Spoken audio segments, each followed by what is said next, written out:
এতদিন ভারত থেকে বাংলাদেশে পেঁয়াজ রপ্তানির ক্ষেত্রে প্রতি টন পেঁয়াজের ন্যূনতম রপ্তানি মূল্য ছিল $405 কমে কোনো এখন সেটা $100 কমিয়েছে ভারত, মানে রপ্তানি যাতে বেশি করা যায় সেই কারণে।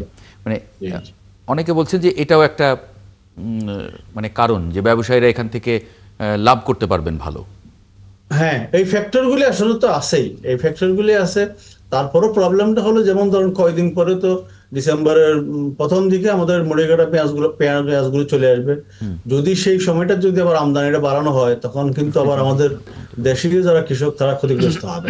তবে আলটিমেট বিষয় হলো যে যেহেতু ভারতে তারা আমদানি শুল্কটা কমানো হচ্ছে এবং একইসাথে দামটা কমেছে, সেক্ষেত্রে আমদানিকারকরা চায় যে এই সময়টা মানে ভারতীয় পেঁয়াজ আসুক, তো আসলে তাদের মুনাফাটা বাড়বে, এটা তাদের ধারণা। এবং এই যে ধরেন এখন যে সংকটটি হলো, আমি যেটা প্রথমেই বললাম সেটা হলো যে মানে এই সময়টাতে ক্রাইসিসটার পেছনে এটা আসলে কৃত্রিমভাবে তৈরি করা।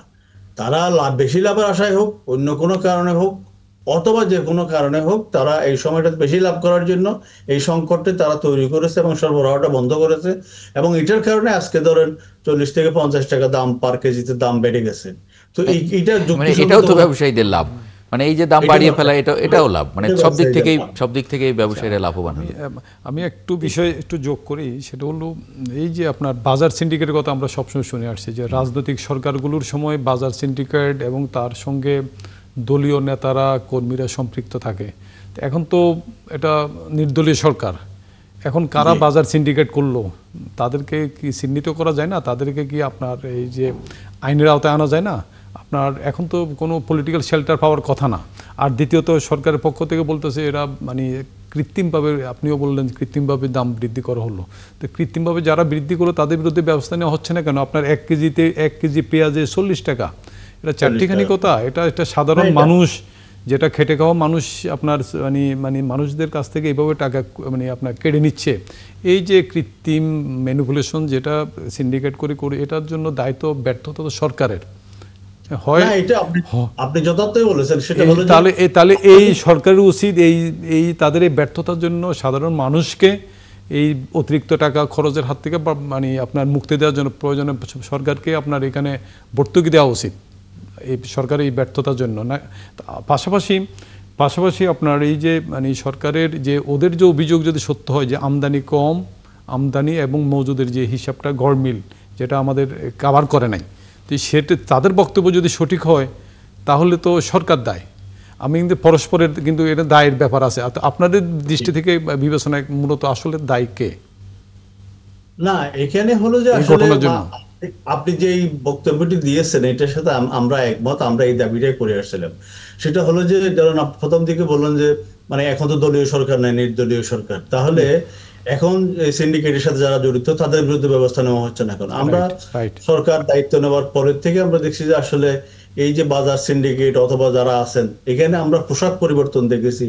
একটা সময় একটা দলীয় সরকারের লোকজন ছিল, পরবর্তীতে এই প্লেসটি কিন্তু খালি নাই, এটা অন্যরা এসে দখল করে নিয়ে গেছে। তো সেক্ষেত্রে মানে সরকারের আইন শৃঙ্খলা রক্ষাকারী বাহিনী বলেন, সরকারি প্রশাসন বলেন, সেই জায়গাতে মানে তাদের বিরুদ্ধে ব্যবস্থা নেওয়া সেই ধরনের কোনো উদ্যোগ কিন্তু আসলে দৃশ্যত দেখা যায় নাই। এবং ইভেন ধরেন বাজার সংস্কারের বিষয়ে আমরা কিন্তু অনেকভাবে দাবি করে আসছি, অনেক জায়গায় উপদেষ্টাদের কাছে গিয়েও বলেও আসছি, কিন্তু আসলে সরকার সেদিকে তেমন একটা নজর দেয় নাই। তো যেটার কারণে ব্যবসায়ী যারা এই সিন্ডিকেটের কারসাজি অথবা ম্যানিপুলেশনের সাথে যারা জড়িত তারা কিন্তু আরো বেশি বেপরোয়া হয়ে গেছে। তো বেপরোয়া হয়ে যাওয়ার কারণে আসলে আমার মতে এটা একটি তদন্ত কমিটি গঠন, উচ্চ পর্যায়ের একটা তদন্ত কমিটি, প্রয়োজনে বিচার বিভাগীয় তদন্ত কমিটি গঠন করে প্রকৃত দায়ী কারা, এই ব্যর্থতা কার, এটা খুঁজে বের করে প্রয়োজনীয় ব্যবস্থা নেওয়া। সেটা যেহেতু এখন অন্তর্বর্তীকালীন সরকার মানে চোখ বন্ধ করে যে অপরাধী তার বিরুদ্ধে ব্যবস্থা নেই, যে কোটি কোটি টাকা মানুষের পকেট থেকে কেটে নিচ্ছে। আমরা কিন্তু সেটা আশা করছিলাম, কিন্তু আসলে দৃশ্য তো সেরকম আমরা দেখতে পাই না, যার কারণে আমরা ধরেন আমরা যারা ভোক্তাদের স্বার্থে কাজ করতেছি তারা আসলে হতাশ। কারণ বলে যে আপনি ধরেন এই যে 18 কোটি মানুষের 18 কোটি ভোক্তার থেকে আপনি এই যে পার কেজিতে 40 টাকা বা 50 টাকা বেশি নিচ্ছে, তাহলে কি পরিমাণ টাকা পার ডে আপনার বেহাত হয়ে যাচ্ছে সাধারণ মানুষের পকেট থেকে। এটা তো আমার রিপোর্টের মধ্যে বলছিলেন একজন যে তিনি 10 কেজি করে পেঁয়াজ নিতেন, এখন 5 কেজিতে নামিয়ে এনেছেন। মানে এটা হলো ট্রানজিশনাল মানে মেকানিজম। আমার যখন ক্রাইসিসটা বাড়বে আমাকে আসলে এই জায়গাতে অ্যাডজাস্ট করতে হবে adjust কিন্তু জোরদার কখনো আমরা অভিযান- আসলে সরকারকে অভিযানও তো adjust তেমন করতে একটা দেখি না। দেখতেছি না, জোরদার তো অভিযানও থাকবে। অভিযানের সংখ্যা অনেক কমে গেছে, হ্যাঁ, এবং এই অভিযান করে কি আসলে বাজার নিয়ন্ত্রণ করা যায় যায় না? কিছুটা- এর আগেও তো আমরা দেখেছি, মানে এত লোকবল নিয়েও তো বাজার মনিটর করা সম্ভব না।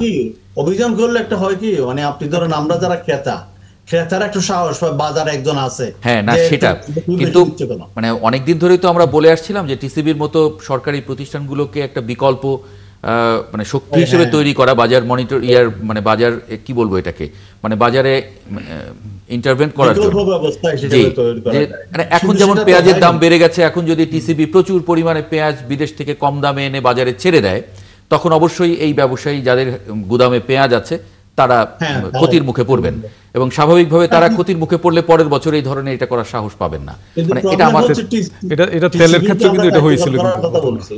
জি। কিন্তু আসলে কোন সরকারই তো এই টিসিবি কে আর এই কর্মকাণ্ডগুলোকে আরো বাড়ানো সেগুলো তো হয়নি। যেমন ধরুন আপনি এই যে বিগত সরকার 1 কোটি পরিবারকে মানে টিসিবির কার্ড দিয়েছিল, ফ্যামিলি কার্ড।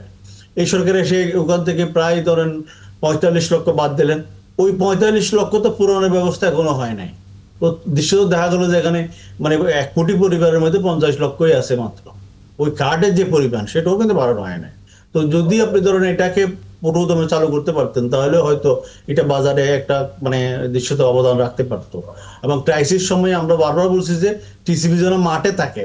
তো আমরা দেখি যে টিসিবি তো কোনো সংকটকালীন সময়ে টিসিবি বলেন অথবা আমাদের খাদ্য বিভাগের ওমেন্স বলেন, তারা কিন্তু মানে ওই সময় ঘুমন্তই থাকে। ক্রাইসিস যখন হয় তখন তাদেরকে আর পাওয়া যায় না।